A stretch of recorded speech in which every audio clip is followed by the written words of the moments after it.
Hello, everyone. You're watching our Diversity, Inclusion, Equity and Inclusion series. I'm Neza Alawi, founder and CEO of Join Mayshad, the New York-based company that empowers women on a daily basis. I'm here today with Jan Mercer-Dam, our VP of Development, Jennefer Witter, and Jasmine Cooper. Hello, Jan. Hi, Neza. Hi, everyone. Thank you so much for being with us here today for our Tuesday Diversity, Equity, Inclusion show. As Neza mentioned, we're a company for women by women, an ecosystem where we connect women to each other and to the companies, causes, and organizations that champion equity for women professionally and personally. Through our live event series, through our workshops, and through our brain trust sessions, we bring to our subscribed members opportunities to connect with deep, meaningful conversations, while at the same time generating really creative ways to do business together. We host Diversity, Equity, Inclusion series on Tuesdays at 4, followed by Workshop Wednesdays. We have a very special workshop planned for you this Wednesday. Please make sure to tune in and check out joinmayshad.com. We also host our Women in Money series on Thursdays at 4 p.m. as well, and we kick off each and every week with Dr. Risa Reiger, one of our investors and clinical psychologists who helps set up our week for success. Please make sure to include your comments in the comments bar, and we'll get to them in the Q&A session. And you can learn more about us at joinmayshad.com. Thanks, Neza, for hosting us. Thank you. Impact of America's race problem is at the forefront of our minds and souls. Impact to all of us individually and collectively on how we think about our own personal identity and our roles as leaders in diversity, equity, and inclusion. Today's episode is on how implicit bias play into race, sex, and much more. Hello, Jennefer. Hello, Jasmine. Our guest today, hi, Jennefer Witter, is the Chief Executive Officer and founder of the Borland Group, Inc., a New York City boutique public relations firm with a focus on women-led and minority-owned businesses and nonprofits. It was selected by TheStreets.com as one of the 5 national Black-owned businesses making a buzz. Jennefer was named one of the nation's 10 successful Black CEOs and entrepreneurs. Her book, The Little Book of Big PR, 100 Quick Tips to Get a Small Business Notice, was published by HarperCollins. Jasmine is the Senior Manager of Diversity, Inclusion, and Corporate Social Responsibility at Steptoe & Johnson. Her expertise is workplace culture and the professional development of diverse employees. Through establishing these programs and initiatives, she's able to elevate the impact of an organization's brand awareness to key clients and decision makers in domestic and international locations. My first question today is to Jennefer and Jasmine. So let's first get super clear on unconscious bias. What is it for women? What does it mean? How does it come to be? And what are the outcomes of implicit bias? We can talk the sheer exhaustion to microaggressions, to perpetuation of institutionalized racism. Okay. Well, the definition of implicit bias is pretty straightforward. Basically, what it is a prejudice of which we are unaware. With racism, that is a master status of someone. They know they are a racist. They are proud of it. When you tell a person or help them to see what bias they have, and I've spoken on this topic a lot, they are usually ashamed, they are horrified, and they want to change it. It has to go. With a racist, it is like a badge of honor for the person. Think about it. With the Proud Boys in Charlottesville, that's the best example I can give to you in recent times, where they went marching through that Virginia city and they didn't even cover their faces. They went out there and they were saying despicable things about people of color, as well as people of different religions, and they were proud of it. So the main difference between a racist is that they go forth, they spout their despicable sayings, they are proud of it, whereas with someone who has an implicit bias is truly unaware of it. And with implicit bias, it is very insidious because we all have it, but we don't know that we have it. And it goes beyond so many things, race and gender. But for women in particular, with bias directed against us, it is so many layers that can have an impact on ways that we never even thought in terms of economy. And I'll give you a quick example. According to the National Bureau of Economic Research, for women, if we go 1% over our accepted body weight, it results in 6% less in family income. Now think about that. Simply because you're a little overweight, and in the United States, we are gaining weight, and I think the average size of an American woman is 14 or 16. Forget her educational level, forget what she brings to the table, forget her value. But because she's a little bit overweight, that can correspond in her bringing home less money. And it trickles throughout the entire family. What can they buy? What kind of education will they have? Where will they live? So that is an example that most people are unaware of when they think of implicit bias. Thank you, Jennefer, for putting light on the difference. And I've never seen it like this, as it's true. You know, the implicit bias, it's you're half conscious of it, you're a little bit shy about it, but you do have it on you, and it does affect a lot. And then the racist is someone who will viciously, on the opposite, you know, like try to brag about it. Jasmine, what do you have to add there? So building on that point, when we really think about what's more dangerous, racism or unconscious bias, it can get a little bit tricky. When we think about what happened in Charlottesville unfortunately ended with loss of life, loss of property, et cetera, we can easily identify that that was racist, it was wrong. You know, we're all on the same page about that. Unconscious bias is where it gets a little bit more tricky, because unconscious bias is really based on your environment, how you were raised, your friends, who you socialize with, where you work, where you choose to eat, where you choose to spend your money. Your unconscious bias is based on the internal narrative that runs in your head whenever you encounter someone or a situation that's different than you. Part of it just comes from, you know, how we are wired as humans, right? We tend to group ourselves with people that are like us. We tend to be suspicious of those who aren't like us. It's a defense mechanism. It's natural. But what happens is from that place of reaction, unconscious bias informs how we react to those that are unlike us. And oftentimes it always relies on stereotypes. Mm-hmm. Is it the first time in history that we are clearly differentiating both?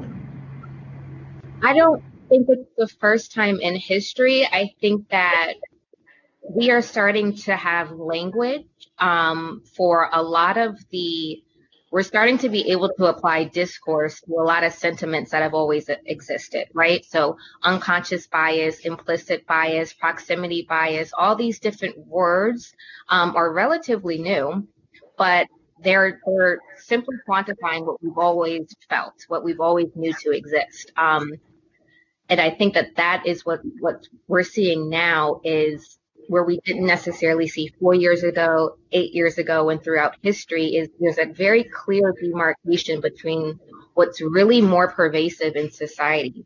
Yes, we can easily call out the racist. Yes, we can easily lump them into one corner, but the unconscious bias is what's really working to break down different parts of our society and disproportionately affects diverse folks, including women.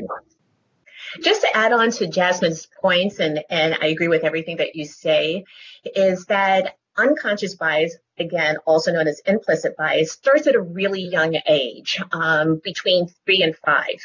And it's usually centered around race and gender. And as we get older, it adds on to the other things, weight, skin tone, sexuality. And just to underscore what Jasmine said, it is baked into our DNA to be influenced by our family, where we live, where we grew up, with our religion. Now, with implicit bias, it's always been there. But it's never been talked about. It was never seen as something as important. And I can speak from my own personal experience when I have spoken to other people who are white, and I have told them, I have been followed in stores. I have been denied housing. I was almost thrown off a plane because of this. And they would say, oh, Jennefer, that's just that's just one thing that happened. It's just random. But especially with what is happening within these past 2 months, not just with George Floyd, but with Breonna Taylor, with the young man who was jogging, and we have cell phone video. Our words were never enough to move the needle, but you were able to see the video. And as I've said, it's like the scales have fallen from eyes, where implicit bias is not some outer-worldly thing, but it's something that people of color have had to deal with day in, day out. And when we spoke about it, people did not take us, for the most part, seriously. I think it's so interesting what you're both saying, and Jasmine, to your point around, we're the product of our socialization processes. And because of that, we also aren't always amongst other communities that don't look like us. And so therefore we don't know what we don't know.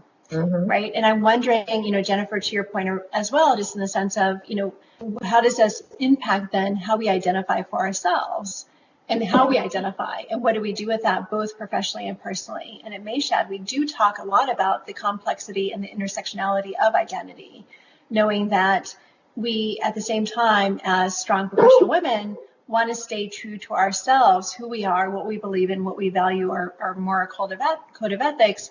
And then there's all these different other worlds in which we operate, and we live in many different worlds and wear many different hats.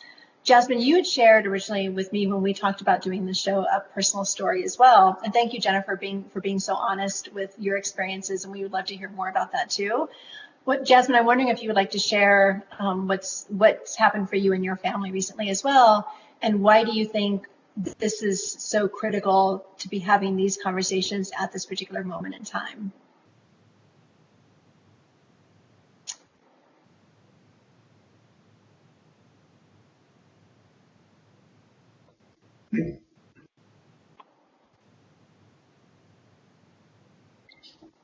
Okay, can you hear me? Oh, sorry. It's okay. Myself, I didn't want you all to hear everything that's happening in Washington, D.C. at the moment. So when Jen and I connected earlier, because I shared a story on LinkedIn that happened, I think it's now been 3 weeks. For those who may not be familiar, there was a viral video 3 weeks ago of an encounter between a white woman and a black man in Central Park, in the Ramble in Central Park. And it was this back and forth over putting the leash on the dog. The dog owner, the woman, Amy Cooper, refused to do so. And the black man, who is my uncle, Chris Cooper, pulled out his cell phone and started recording. And what we saw, those 30 seconds or 45 seconds, was a very clear-cut, blatant, easily digestible example of unconscious bias that took a racist turn. What happened was, in this specific area that they were in, it's required that dogs, are supposed to be on the leash. She did not want to leash her dog, and my uncle would not back down. And she threatened to call the police and tell them specifically that an African-American man was threatening her life and the life of her animal. And we saw, what happened next. He calls the 911 operator. She is increasingly hysterical, describing what's happening to her or what's not happening to her. We see the dog, the poor animal in all this is literally being choked through all of this drama and through all of this hysterics. She puts the leash on the dog. My uncle said, "Thank you," stopped recording, and walked away. And he shared that video on Facebook, and then it went to Twitter, and then it went viral. I think what's most important from that video is a few points.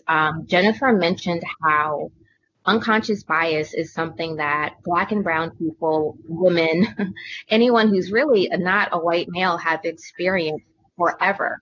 And I've seen some questions on social media as to, well, why did he pull out the camera and why did he record?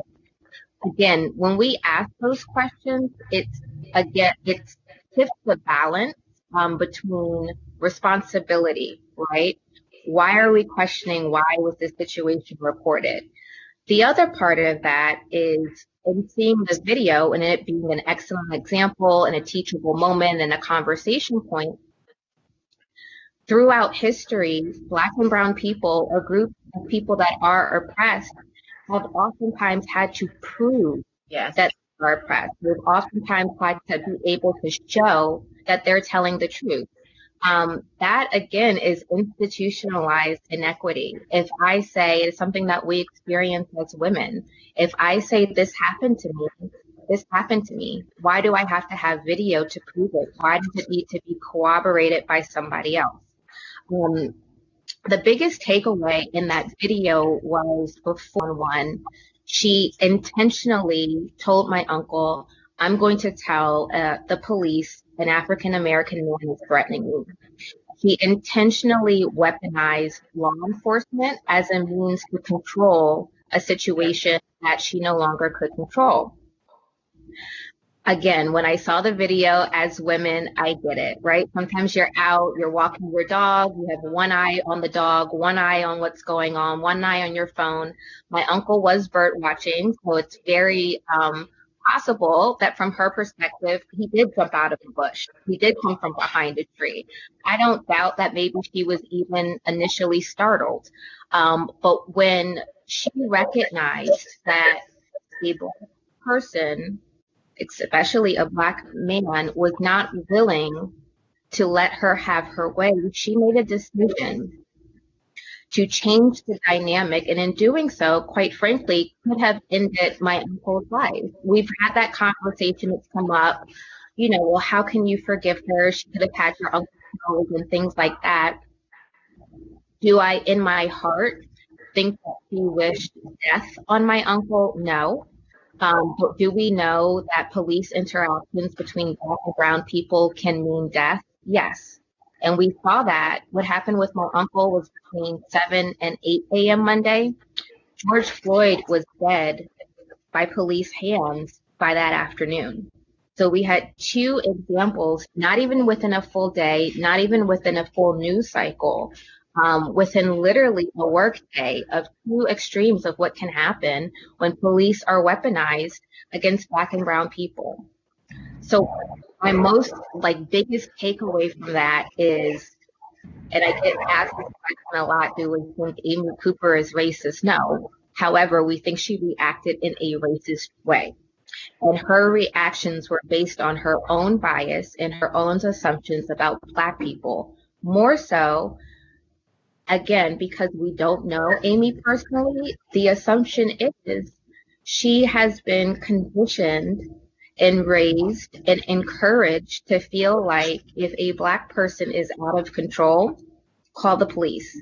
And that is not the function of law enforcement. Law enforcement is here to protect and serve, and law enforcement are actually valuable members of our community, and they're here to work within our community. And when we weaponize law enforcement, again, we're changing the dynamics of the system that's supposed to run a certain way. So that's pretty much my thoughts and my sentiments about what happened around Amy. Jasmine, thank you. Thank you for sharing that story. And I appreciate what you just said, and I think it's really impactful and bears repeating again, in the sense that, there's everyday acts of racism that people who are not racist can actually be engaged in. And I'm wondering, in this moment in time, and Jennefer, point well taken earlier too, around the uses of all the digital technologies that we have access to now, and how that's really heightened the information and how we share information 24/7 in ways where it may not have been available or accessible or just, possible in the past. I'm wondering, also given the fact that we have COVID-19 right now, we're in the middle of a global pandemic. And so there's been seismic shifts just in the way in which the pandemic has looked. Like, we know that it affects everyone, right? Millions of people have contracted it. We have over 100, I think 110, 120,000 deaths here in the United States. We also know that while it's an equal opportunity virus, but it impacts people differently based upon their race as well. And that's the result of systemic institutionalized racism in this country, in the sense of everything from access to healthcare to pre-existing conditions and, diabetes and heart disease, and et cetera, and how that impacts African American communities more.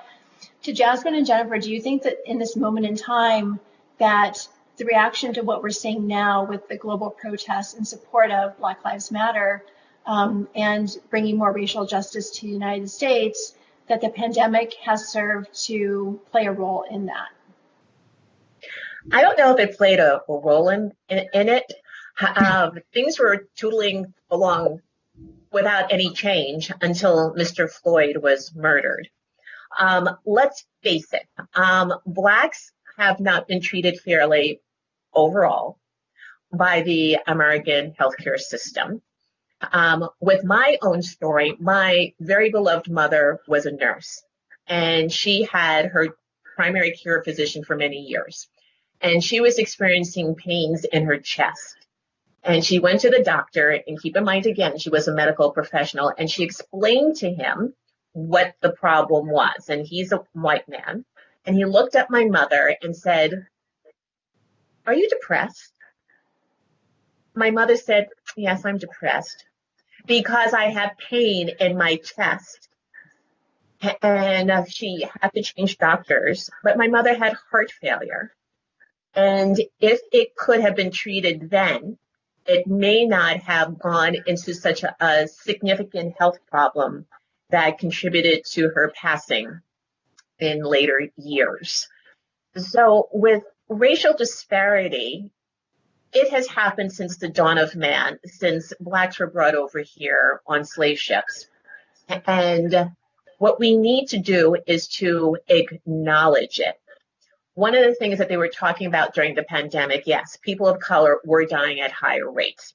And they were saying obesity and hypertension. It was almost like blaming the victim, that we were not taking care of our health. So when this other illness came upon us, we were not in a physical condition to fight it. But according to data, those whites, the majority of whites who died from COVID-19 to date were in nursing homes. The majority of people of color who died were of working age. And for many of them, they were considered essential workers. And we're not talking about doctors and nurses per se. We were talking about bus drivers, train conductors, FedEx drivers. So they were greater exposed to the virus simply because they were trying to generate income to support themselves and their family. So with racial disparity, it is a step moving forward. But right now, I think the majority of attention is on racial justice. And we have to make sure that that racial justice, as it applies to law, also needs to apply to the whole picture of health, economics, of how we are living in this country that has put us in this place right now.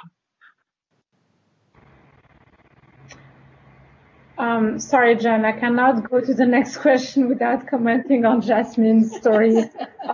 And I think it's a godsend story of two individuals with the same family name encountering a situation like this. And thank God there was a camera to show how the difference between being a man of color and a white woman that is illegally unleashing her dog, where I have been screamed at, taking my dog to the ramble and not knowing, and I've been screamed at by bird watchers, and I was like so sorry for the next, 10 minutes, and seeing her attitude, which was not even an attitude of someone who was scared, it was an attitude of someone who was taught to use her white privilege against a man of color. So thank God for those videos, and thank God that we can watch those things now, that they can go viral. And I have hope. I have hope. I think it's a time of change.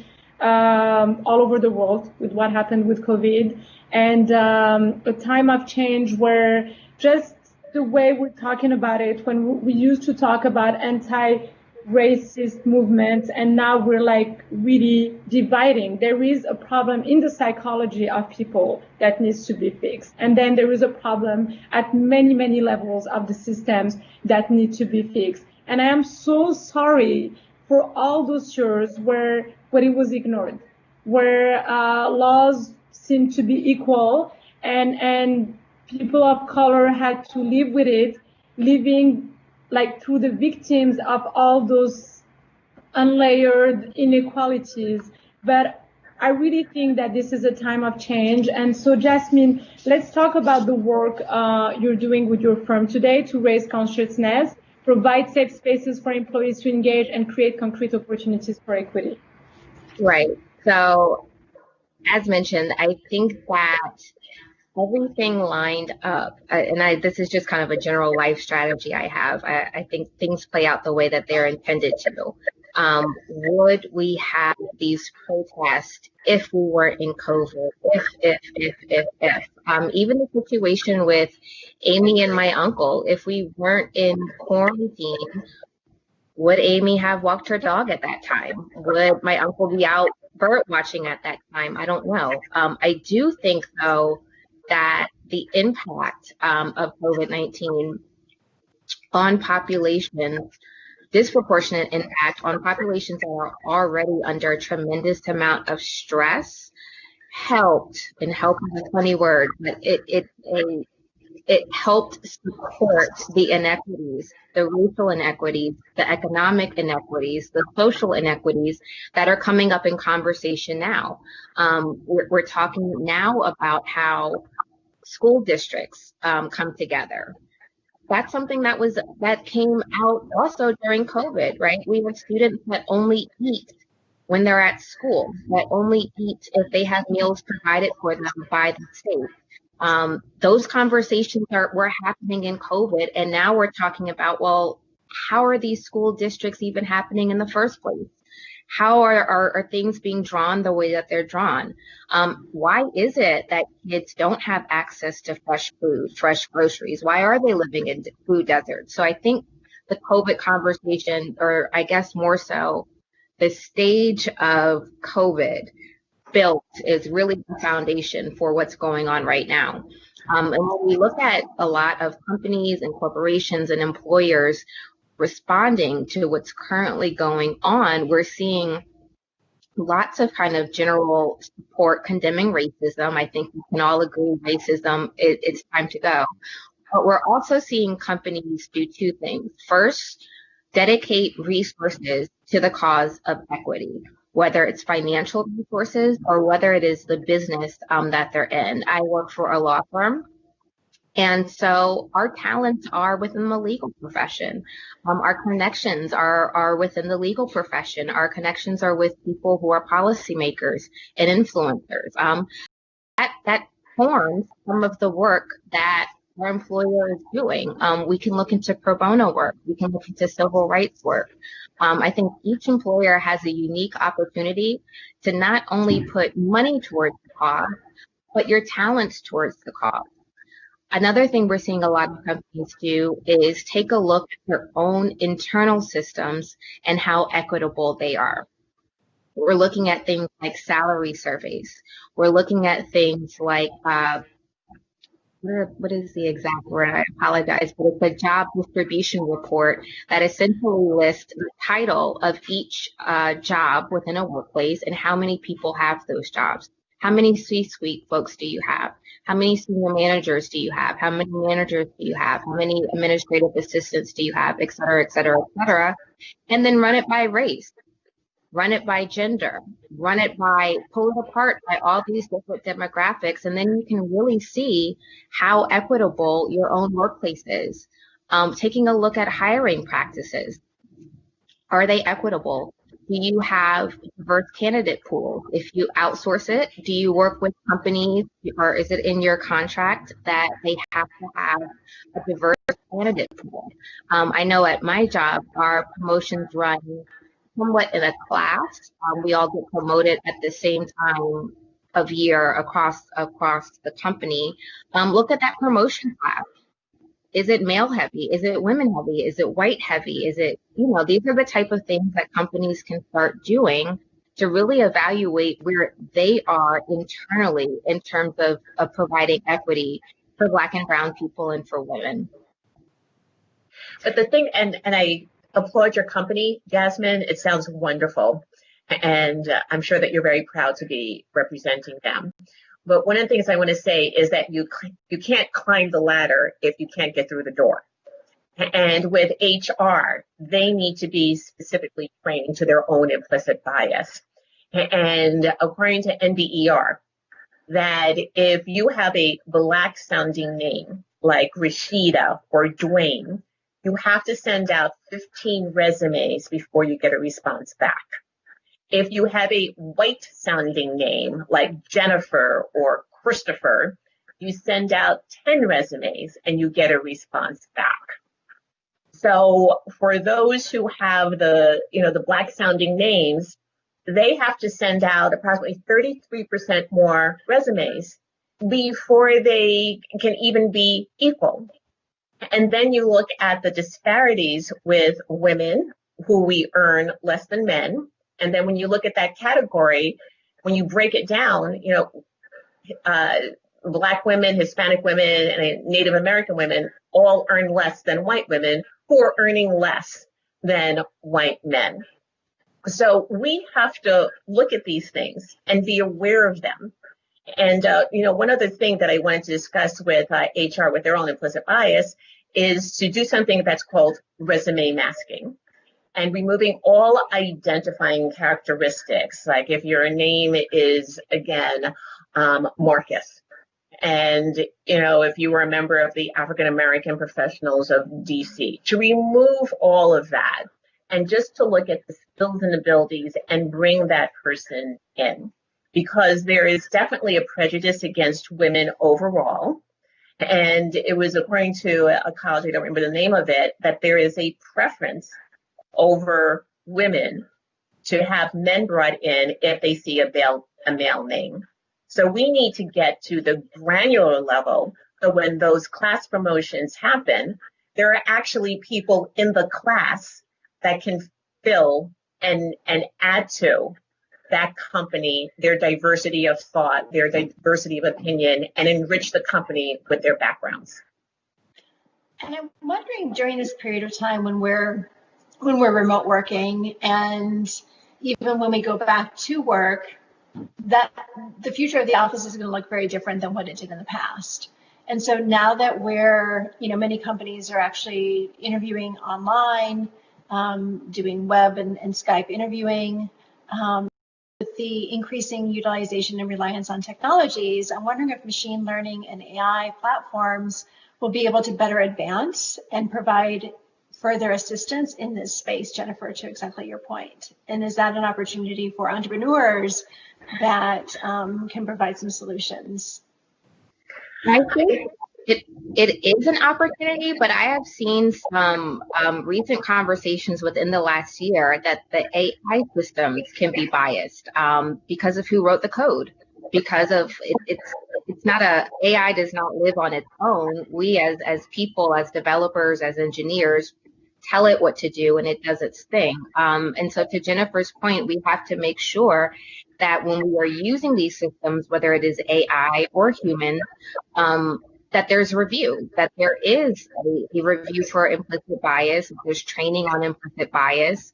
I've seen programs that run a resume for you, and some of them will make mistakes and flag things based on, again, it follows a set of rules and codes that are coded in, and it does what it's supposed to do. So we have to make sure that when we build these type of platforms, that we're doing it from an equitable space. I think it's an incredible opportunity to use technology, but we have to make sure that we're using it appropriately. It's a very good point, Jasmine. Technology is really just the sum of human beings, after all, at the end of the day. Exactly. You know, a friend of mine, she brought this up. It was a few years ago, so I don't remember who exactly it was, and it's actually, very horrifying. Where she typed into the browser, she wanted a picture of a Black person, and what came up was a gorilla. So, and she said, oh, okay, and she did it again and again and again and again. A gorilla came up. And so we can only go so far. Technology does not have life. It's the people who are programming it. And so you can't blame technology if the person behind it is flawed. Totally. Jennefer, is there anything you want to say on the role of HR in addressing implicit bias from recruiting, hiring, retention, and promotion? Or do you feel like we covered it all? Well, well, what I would say is, earlier about the resume masking, about giving everyone a fair share. And, this is more of Jasmine's area with diversity and inclusion. You can't have diversity without inclusion. And you can be as diverse as you want, but if you don't make the person feel welcome, that they are valued, that they are contributing, they will leave. And a friend of mine once said that diversity is akin to being asked to the party and inclusion is akin to being asked to dance. So you can say, I'm diverse till Sunday, but if you don't keep those people, they will leave. And on the flip side, for those who are white, they have to understand that these people are not being brought in just to check off a box. We have a Native American, we have a Black person, okay, because there will be resentment about it.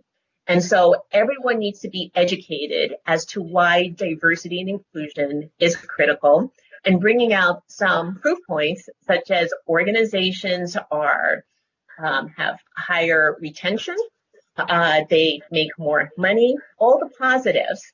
And so that is something I feel that HR should also understand, that they need to educate those who are not Black or Latino or whatever, so that everybody comes to the same place with a greater understanding, so there's no misunderstanding down the road. Jennefer, many conversations are simply about the desire to do the right thing, but not knowing when or how. Do we or don't we say something? How does this impact how a corporation firm thinks through inclusion efforts now? Can you tell us a little bit about the uncomfort of communicating through the situation for the past 3 weeks? That is,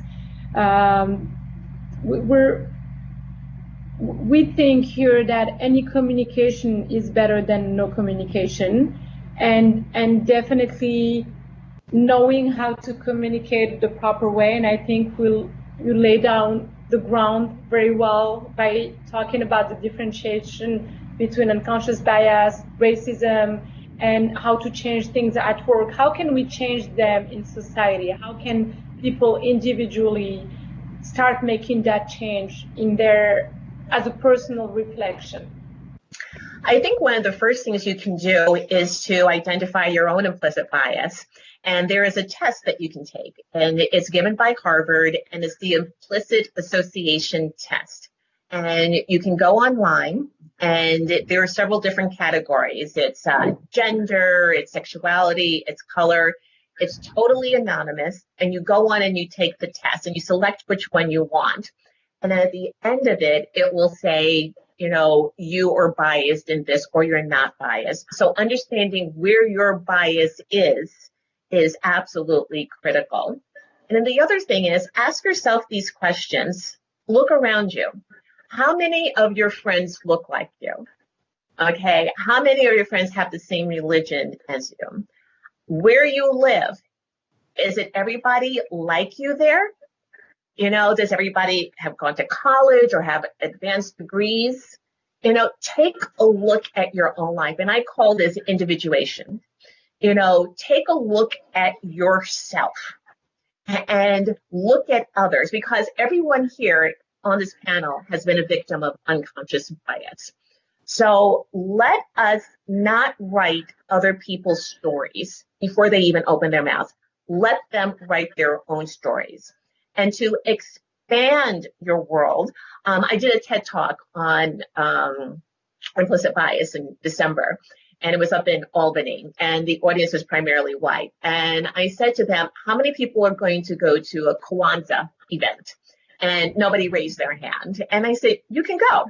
You know, it's not like you're going to go to a Black church and you're going to be slapped and thrown out because you're not Black. It's like, you'll be welcomed. It's fine. You know, go and see, take a step outside of your normal routine. And one of the blessings of being in New York City is that we have so many places that we can go to, whether it's Chinatown in Manhattan or Little Italy in the Bronx, that we can go to and explore. And just to open up our minds, one last thing is to read. And if you feel more comfortable doing that, absolutely. Some of the books that I've seen, White Fragility is one of them. Roxane Gay, who's a new columnist for the New York Times, she's been whipping out some really good columns of late. So, you know, just take a step back and see who you are. Don't beat yourself up, but you definitely can take small steps to make yourself more understanding of the world around you. One of the great things that Mayor Dinkins would say, and I'll wind it up here, he's a former mayor of New York, and in his inaugural statement, he said, New York is a glorious mosaic. And that's what I'm going to wind down with, that we are living in a country that's a glorious mosaic. I'm first generation American. My parents loved this country. And it is because we all came from someplace else and formed this nation of ours. So all we have to do is step outside the door and enjoy what we have in front of us. Thank you, Jennefer. It's so beautifully stated. You know, it's interesting when we think about, you know, the resources that are available to us now to help us understand implicit bias. I think Peggy McIntosh, who's a scholar at Wellesley College, does a really good job with helping frame the body of work that's known as whiteness theory. And she actually has a checklist that you can go through as well. It's many, many years old. I used it to teach probably 2 decades ago now. But it's a really interesting checklist that really helps people come to terms with understanding how their white privilege impacts race relations on a daily basis. Jasmine, I want to go to something you said when you and I were talking earlier that I think it really boils it down to, because we're talking about really complicated issues around, you know, everything that touches our society economically, politically, culturally, and socially. But it really, you said something that really narrowed it down and really simplified it and really helped to peel back the layers. You said that, do we value money or do we value life? It's very clear, right? And watching the show today, we have a mix of female and male business owners, corporate executives, entrepreneurs. Talk to us about what that means to you. Do we value money or do we value life? Right. So I think when we were discussing, it was actually around the current situations with the protest. And you and I talked, today is Tuesday, so you and I must have talked last week. And it's kind of crazy how much things have changed in a week, how much the protests even have changed within a week. And what we were discussing was essentially, and this was still when there was some property destruction, vandalism, and theft happening within the protests that were being called riots. We discussed how in American society, Western society, we, as a consensus, every time value things over human life. And that now that we're seeing things being destroyed in the protest, whenever we focus on the destruction, again, we're focusing on the things that are being destroyed and not human life. The purpose of the protest was about human life. When I was talking to my firm and drawing some examples that kind of made people say, oh, okay, that's right. I was in Philadelphia in 2008 when the Phillies won the World Series. I am not a sports fan. But the fans in Philadelphia are, some people say, the best fans in the world or the worst fans in the world. And after a big sports celebration, and we're not talking about the team sanctioned victory parade, but oftentimes you'll have these spontaneous celebrations, whether it's a victory or a defeat. And you'll see bonfires, you'll see property destruction, you'll see a lot of different things going on. But we as Americans don't view it as a protest. We don't view it as a riot. We view it as normal. We have normalized having a physical response to an emotion as long as that emotion is sport. So now when we have protests and different things are happening within the protest, are we saying that having a physical reaction to an emotion, and that emotion being anger over loss of life and systematic racism, it's not appropriate to respond that way? But it's appropriate to respond that way about sports. So the room got quiet when I said that. Then I said, I am old enough to remember about a month ago, 5 weeks ago, 6 weeks ago, there being protests where people were armed to the teeth, storming state houses here in America, state houses of Democratic governors primarily, demanding that stay-at-home orders be lifted. And these protesters coughed on police officers, and again, armed to the teeth. And it was covered. It was covered as a protest. What were they protesting? Well, they're losing access to goods and services. Again, stuff. You're losing access to either making a living, right? Income, money, or you're losing access to being able to do what you would like to do in terms of services, getting your hair cut, going to yoga, having brunch, things like that. And that was covered as protest. Yet what was happening a week ago was covered as riots. I'm not aware of anyone within the protests that have been happening, that have been having openly carrying firearms, multiple firearms. I'm not aware of anyone coughing on police officers. I'm not aware of any of those things that have happened just 5 weeks ago happening now. But again, as Americans, we were able to rationalize the protest against stay-at-home orders, but we are not able to rationalize what's going on now. It's an inequity. It's an inequity we've been taught. It's an inequity that, as pieces of the American fabric, that it's in us. It's in us. And we have those uncomfortable moments that we have to sit back and say, yeah, you're right. That is inequitable. You're right. Why do we do this and we don't do that? Why is it okay that this happens this way and it doesn't happen that way? I think Jennefer was talking about, how we can all make changes in our life and to improve the current situation. Systematic racism is a huge, huge, huge, huge topic, and it can feel very overwhelming, and it can feel like, well, where do I start? Where do I sink my teeth into it? I may not be a D&I professional. I may not be an HR. I may not run my own business. So what is it that I can do? And I encourage people to focus on their spheres of influence. If you have Black friends, how are you engaging with your Black friends? If you don't have any Black friends, okay, pause on that, because Black people are wonderful and you should have Black friends. But what are you doing with your Black colleagues? Do you share their work on LinkedIn? Do you publicly praise them? Do you promote what they're doing in meetings and in front of management?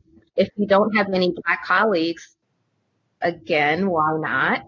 But do you have any Black industry peers? Are you sharing their work on LinkedIn? Are you inviting them to industry events? You don't have any Black industry peers, again, you have to take inventory of what's happening in your life. It may make you uncomfortable, but you can grow from that uncomfortable space.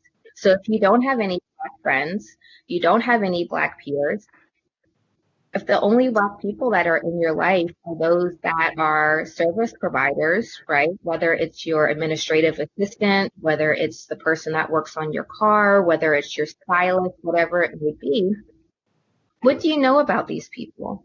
What conversations do you have with them outside of small talk while you're being serviced? If the only Black and brown people in your life are service providers, are you ensuring that they're being paid fairly? Do you even know what it means to be paid fairly? These are questions that, I get it. As an adult, it can be really, really tough to make new friends, right? I've had the same friends forever. And when you kind of occasionally will have a colleague cross over into friendship, and it can kind of be a weird space. So I get it being difficult to step out of your door and say, hey, I want to be friends with Black people now, but you can examine every layer of your life and see how you can better connect and how you can use, again, your talents, your privilege to better advance Black and brown people and women. That's so important, Jasmine. And I think there's also, I mean, a large part of what you're talking about is the work that each of us needs to do individually to really do that self-assessment, do the self-audit. In many of the same ways that companies are performing their audits right now along the unconscious bias, implicit bias lines, like for each of us to really take heart at understanding, what's resonating within us and then question the world around us, right? And something you said really struck me because I remember when the pandemic first hit in many communities outside of Manhattan, but in upstate New York and New Jersey and Long Island, people were standing in lines for hours waiting to buy handguns, waiting to buy weapons. And because the fear was the pandemic's coming, the world's going to end, so I have to protect myself, I have to protect my stuff, to your point, I have to protect my property. I have to protect all the things, all the possessions that I've accumulated. And to see those pictures in the news was horrifying because they were all white men, honestly, waiting in line. And so if you flip the narrative and change that, like what would the response optically have been if those were all African-American men standing in line waiting to purchase weapons to protect their possessions and their properties during probably what it will be the worst pandemic of modern history, right? And so it's, I think at Mayshad, we always encourage all of us to think through identity in a very complex way and using this period of time to keep questioning, keep flipping the narrative to see, okay, so what would the reverse of this look like, right? And use our strength and our voices as leaders. It's, much of what we talked about here is, the work that we do as individuals, but then how do we show up each and every day as leaders? And we're also consumers, we're investors, and we're voters. And keeping all of those in mind as we move, particularly in an election year too, right? To really think through how do we want to move forward together as a country and what do we want to use as inspiration in the sense of how we get there and really, honestly, how we work together to achieve that.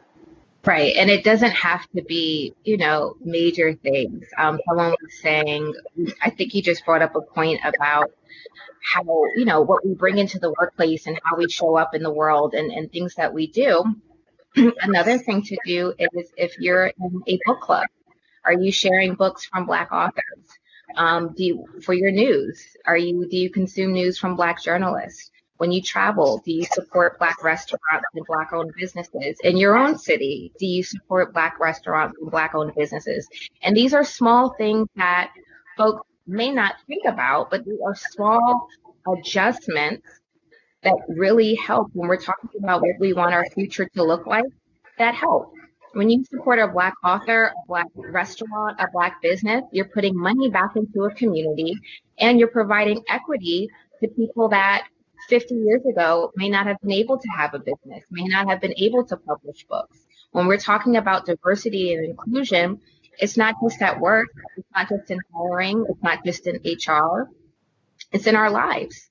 It's what we read, it's what we consume, it's what we eat, it's the music we listen to. The changes that we make don't have to be major overhauls of society. They can be small changes that we make different decisions for. Thank you, Jasmine. Thank you, Jennefer, for leaving us with such inspiring yet pragmatical action plan to each implement on an individual level. We all have a power of influence, when you're giving this example of if each one of us out there just more consciously supports the African American community, there will be so much give back that is needed to be given. Jan, should we go to our audience questions? I know that they're very good. And thank you again to both of you for accepting the invitation. I love this part of our shows. Please, everyone out there, please make sure to send us your questions. We have so many right now. Please keep them coming, and we promise to get to as many as we can. The first question is, let me make sure my phone works here. All right, this is a great question because it speaks to the nature of complexity with family members. How should we acknowledge implicit bias when trying to educate family members, friends, coworkers that have developed their own biases? How should we effectively start the conversation, particularly in a moment in time when we're theoretically all living under the same roof together during remote work and COVID-19? So I think this is a question that first, when we talk about intersectionality, it's important to first know your family. Any strategies that we give you, you know that if it'll work well or if it won't work well in your home. I think that it's important to have, when you're having natural, organic conversation, to ask people to pause for a second, repeat back to them what they just said, and then ask why. A lot of times when you ask people to get really focused on what it is they're saying, they will talk through their own understanding of either what they're saying is wrong or an area that they need to grow. So an example that we've had, as I said, I live here in Washington, D.C. So I'll get a phone call saying, oh, is your city still on fire? Or, are the crazies still running around? It's a really great, simple opportunity to have conversation right there. So no, actually, our city was never on fire. The only time it was really kind of hectic was when the president decided to walk from the White House to a church and told it is still up for debate, either the Secret Service, Park Police, it was not DC police, we do know that, to clear the crowd, to clear the peaceful crowd. So I think having facts is really important in having these conversations. A lot of these conversations with family are based on emotions, are based on assumptions, are based on feelings. And when you try to have the conversation with facts and keep the conversation focused on the facts, I found that to be effective. Another thing is agreeing to disagree. My father and I disagree on the situation in terms of the protest and the people that were looting and doing things like that, and the vandalism and the theft. We're from a different generation. He obviously remembers when Martin Luther King was killed and the riots that came after that. But being a Black man of his age, he has a very different relationship to authority than I do, and has very different opinions about authority than I do. And I teased him and I said, oh, you're afraid of the police. And, for certain people, yeah. For Black people, yes. He remembers when police would put fire hoses on Black people and sick German Shepherds on Black people. So, yeah. He doesn't fundamentally understand how people are outside looting and breaking the law. But having conversations with him about, well, it's not so much about the looting, it's more so about this. And yes, there are people that are being opportunistic and getting their Gucci bags and new sneakers and all of that. But by and large, that's not what this is about. That's not what the protests are about. And that's really not what's really been happening. So again, I would really encourage you to have conversations based on fact. Be prepared to agree, disagree. Thank you, Jasmine. Jennefer, would you like to add to this?